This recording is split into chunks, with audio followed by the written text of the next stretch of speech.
Well, there's a rise, you can see there. So they're still rising. The wind has picked up a little bit. Tiny, tiny breeze is enough to put them off. As you can see, tent is all gone and I'm more or less finished packing. It'll take 10 minutes to finish packing, so I'm not leaving here till 4:30.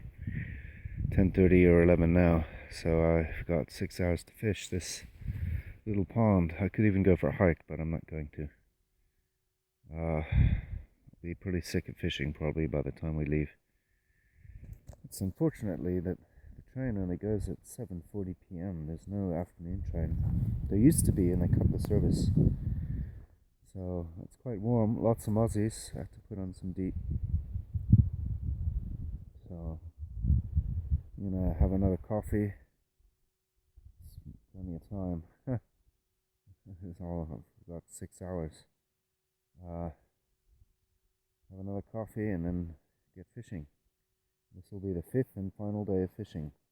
And if I don't catch fish today, perfect weather, almost no wind and fish rising, then I just have to throw in the towel. Anyway. The real thing, 2 caddises mating right next to my elk-haired caddis fly. Whoops, don't really want to focus. There we go. That's very cool. They're much darker than my fly though, I have to say. So I don't have any dark-haired caddises. Not too far different. I'm going to leave them alone and let them do their thing. The more caddis the better, the more trout. Can you see properly? Doesn't really want to focus.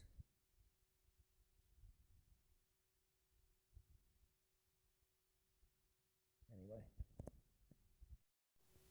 There they go. Oh, there's yet another one. There's a lot of caddis here. That's good. They flew off. And this guy's still here.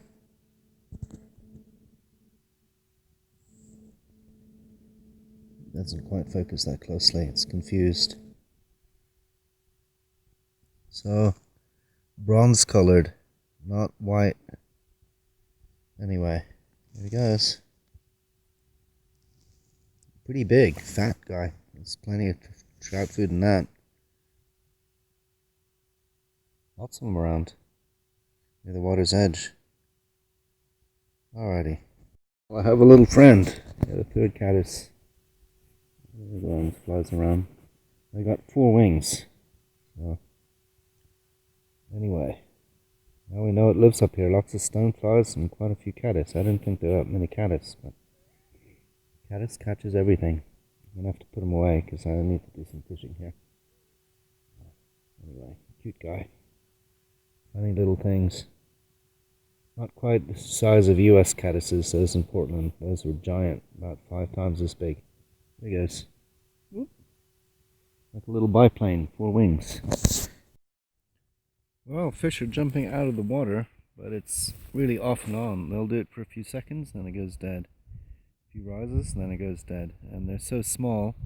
I had one try to eat my fly twice. It's so small he couldn't. The fly was too big for him. I had to change flies to my almost smallest fly.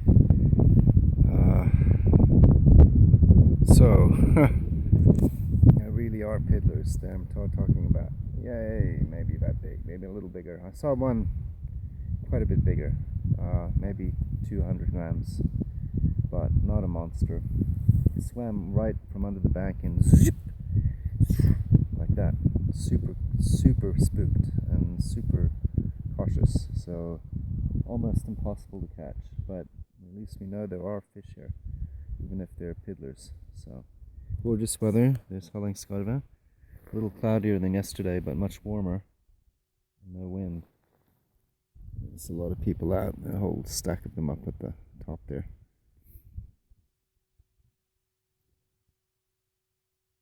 Anyway. Everyone has a fishing rod. So popular fishing spot, but I really don't know if there's much fish here, or if there are, they're really small. Alright, I have to conserve batteries, so I have to turn you off. And I'm just in a shirt, so no down jacket, no lua, and no scarf. Makes a difference. Well, I've 2 hours to kill before I leave, 2.5 hours, 2 hours. It's such a late train, it's a pain. I fished that side, the other side, and nothing. And then two backpackers came. They'd been camping and started fishing, and within 15 minutes caught a 300-gram trout on spinning reel, of course, so kind of cheating. But and then when I was all the way on the other side, I saw a guy checking out my campsite, which made me nervous as hell. So I hurried back here, and it turns out it was just an older gentleman who'd been fishing the lake below and wanted to chat. He didn't catch anything. He tried a lure, and then he tried worms under a bobber, and still no bites. Though he said there were fish there, including some decent sized ones. But he said it's almost impossible to get them to bite here.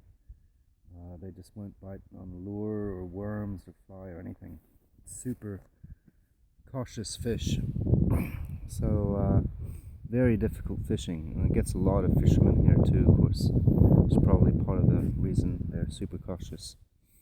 So, but there are fish. And I can't believe those two people got a 300-gram right next to me, more or less, going 100 yards away, 200 yards away. And they'd only been there 15 minutes.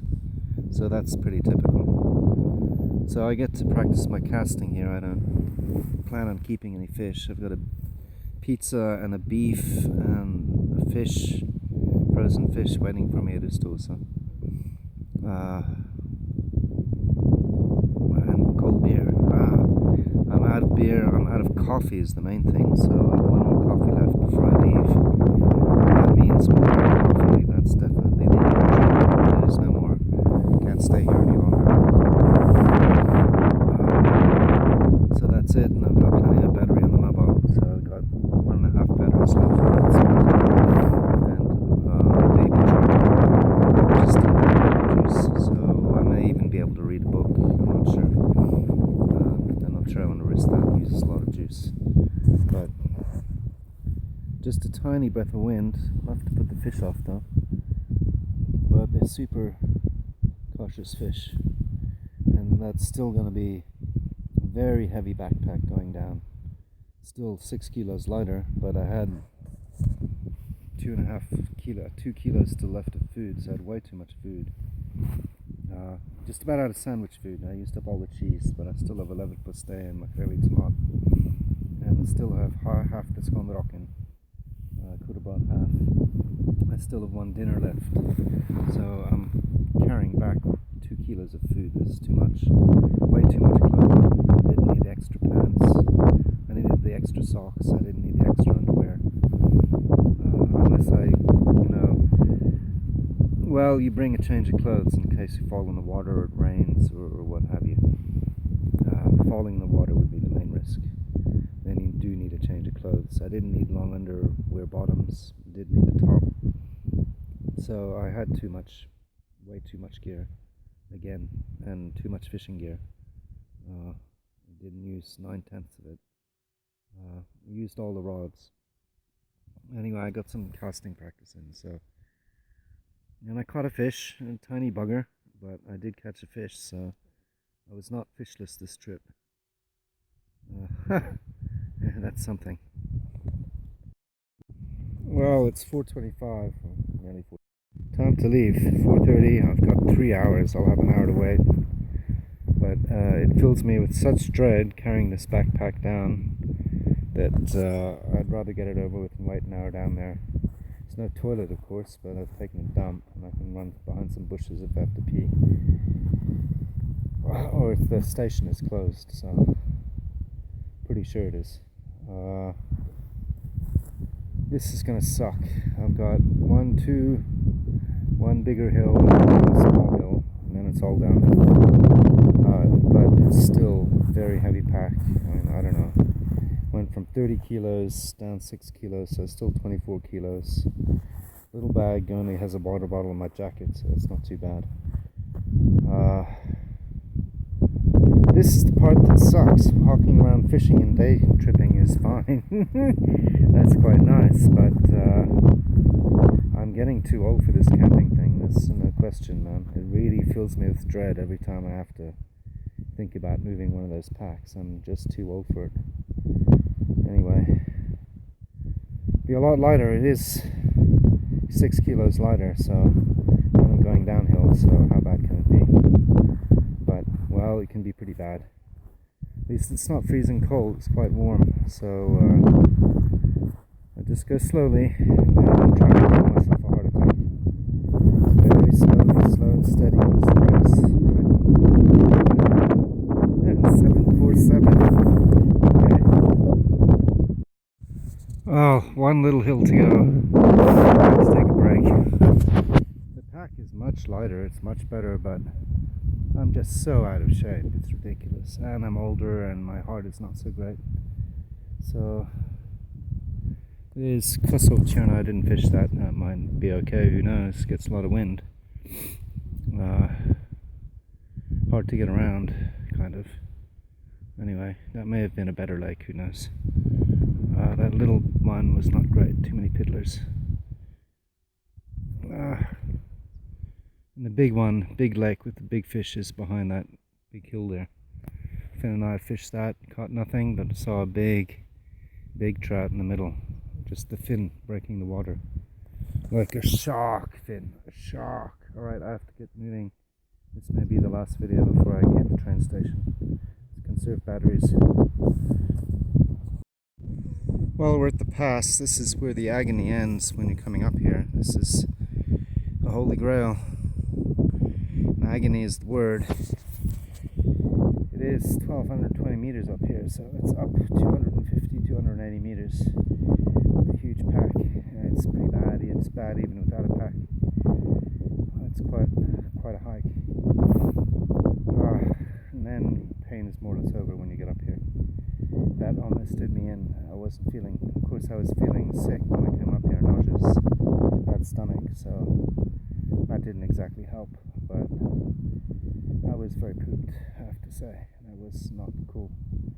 Worst hike I've done in a long time, so maybe a while till I do this again. Maybe day hikes from Haugastøl, so that works fine. You can take a 9:30 train and a 7:40 train back, and then you can easily have quite a long day here. So that's the way to do it, not camping. Anyway, I'll just show you the view from the pass. Big cairn there.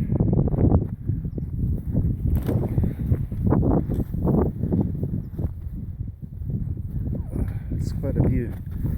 So you're allowed to fish that lake down there too. That would really be kind of cheating, and it's a huge lake, but you're also camping quite close to all the hitters. But that saves you a good 150 meters climbing. A lot of cabins here though, so that's not quite so cool, but maybe when I come back I'll just fish that lake, camp on the other end. There's not too many cabins, and just fish the lake for a few days, 2 or 3 days. That's an idea. Cheating, but I mean cheating is good, right? It's very nice weather now. I almost don't need the jacket. Anyway, heading on the hill. This was the really bad one. Getting up, just past yet another fisherman. Counted about, I don't know, 7 or 8 or 10 today. And there are fish there, but wow. So this is a lot better going down. My boots are not so good for it. My toes kind of hurt, but good boots. Bargain. Well, it's quite a nice lake. It's a bit big, but and there are, well, there's 2 little cabins kind of on the lake. Maybe others I can't see, but you have to bushwhack quite a ways. But you could pitch your tent all the way on that isthmus, the peninsula. That'd be pretty cool, actually. And saves you going up this huge hill. Not as spectacular, and you are kind of close to all the cabins. But I don't think too many people go there. I'm a bit fished out at the moment. It'll be a few weeks before I go fishing again, that's for sure. I'm not coming back to Haugastøl for fishing. I've done that this year. Once a year is enough. Catching fish and lugging all that stuff. this hill is just not cool. You need at least more than one little piddler, something at least 300 grams. Had a nice day hike though, I mean I got that in at least. So anyway. Well, that's the parking lot behind me. It still took 45 minutes to get here. Going slowly I need lots of back brakes, my back is pretty sore. So another 45 minutes or an hour to the station, I'm guessing. I'll still have an hour to wait, maybe a little less. Going nice and slowly, not stressing, not getting tired. So could even go the road. I have plenty of time. It'd be a lot easier, a lot longer though. Anyway, I'll go the trail. I know the way, so it's a bit more effort using the trail though. A lot more effort. But I mean the road winds, it's quite a detour. I'm not sure I want to do that. Trail it is. Got plenty of time. I left, good grief, 3 hours. Don't need 3 hours to get down here. I've done it in an hour and a little bit. Sprinted down to make the bus, I think. I usually take the bus. The bus drops me off, but he's not running this year. It's a real shame. Drops me off down there at the intersection of the main road and the Cabin Road going up here. Oh, it's really warm down here compared to up the top. We are 300 meters lower. Another backrest. Even in the old days when Phil and I carried giant packs on 3 separate treks, we had a lot of backrests, I'm pretty sure. We had huge packs though, and we were much younger and fitter. 15 years younger and much fitter. So, age makes a difference. 15 years, oh god, I was 35. 34. So, yeah, makes a big difference. 15 years, wow, body is deteriorating quickly. Not cool. Oh well. The station, I had to sprint across the bridge of death. A lot of traffic and only space for one car, and you have to go in the road for a little while. It's 50 meters. I hate that bridge, so it's not a good thing to cross. It's dangerous. It's really hot down here compared to up the top. So it took an hour and 10 minutes. I left at 4:30. It's now 5:35.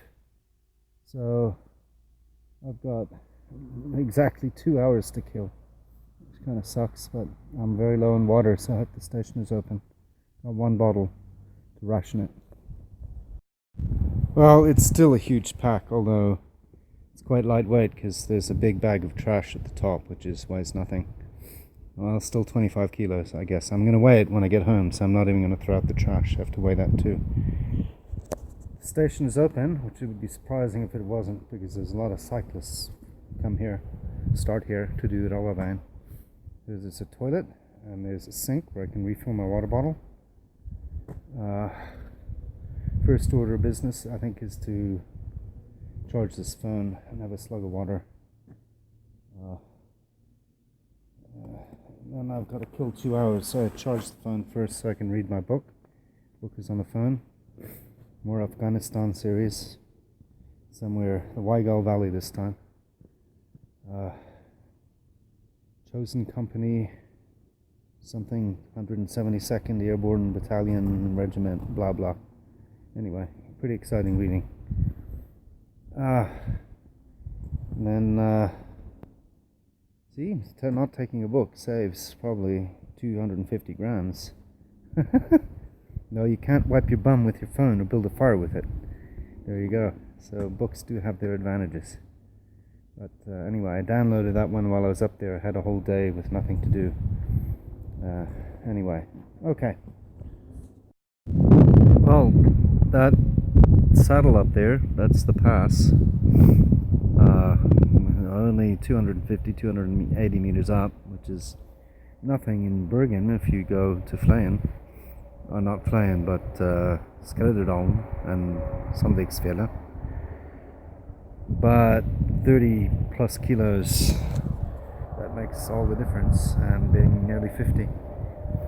I don't know if I'll go back camping. I can do it on a day trip if I really want to fish there. That hill is too much. It was really bad when Finn and I did it nearly 12 years ago.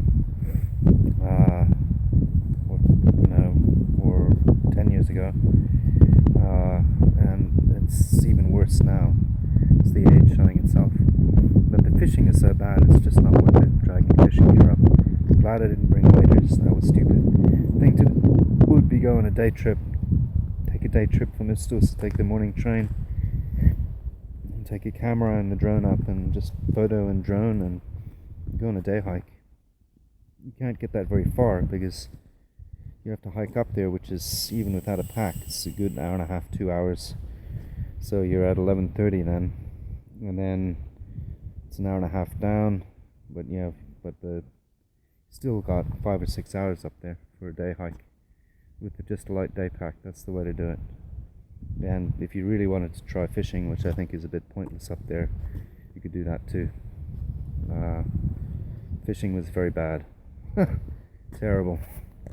But anyway, I did it. I'm probably a few kilos lighter. I must be. I've only eaten 2-3 skonrokken for breakfast, and then one instant dinner for dinner, and then burning quite a few calories and cold at night. So I didn't eat any of the chocolates I brought up or any of the soups, and I still have half the skonrokker pågan skonrokkers left. I ate up almost all the cheese, which melted. It was kind of gross at the end, all oily and melted. And I ate up all the salami. I'm just going to bin the prosciutto. It's been sitting in the sun for 5 days. I didn't eat that. And then there's just a leverpostej and a makrelli tomat, or a leverpostej and a sylta left, and one dinner. So, but still, the food bag still weighs like a couple kilos. Or a kilo and a half. So, but I did actually bring just about, I had enough for an extra night, emergency night, if I needed to, and no more. Too much clothing. Didn't need long underwear or long underwear bottoms. I had 2 luas because I thought it might be cold on the way up, and it was. So I threw one in the top of my pack at the last minute, which I needed. I had an extra sweater, which I didn't need. I had an extra shirt, which I didn't need. An extra pair of pants. Might need, because if you get wet, then you have to be able to change. So, and I only had 1 pair of socks. I had 2 extra underwear, which I didn't need. Didn't change underwear at all. It's been a week. I'll wash them when I get back. But I had too much fishing gear. I used it all. Or not all the flies, but I used all the rods. I didn't catch anything. I think fishing is a no-go up there. A lot of people fish it and no one catches anything apart from the people today, and I didn't see the fish, so I mean, that's just taking their word for it. 300 grams is edible. Not huge, but kind of decent. No kilo fish up there though. Anyway. Disappointing, but I got one nice hike in, and I got a lot of exercise, and it'll make an interesting video, at least for me and Mama. I'm not sure if it's so interesting for Finn, although he'll see the famous hill up and the agony it takes. It was agony for us when we went up camping as well. I mean, we had walkie-talkies and waders, and yeah, so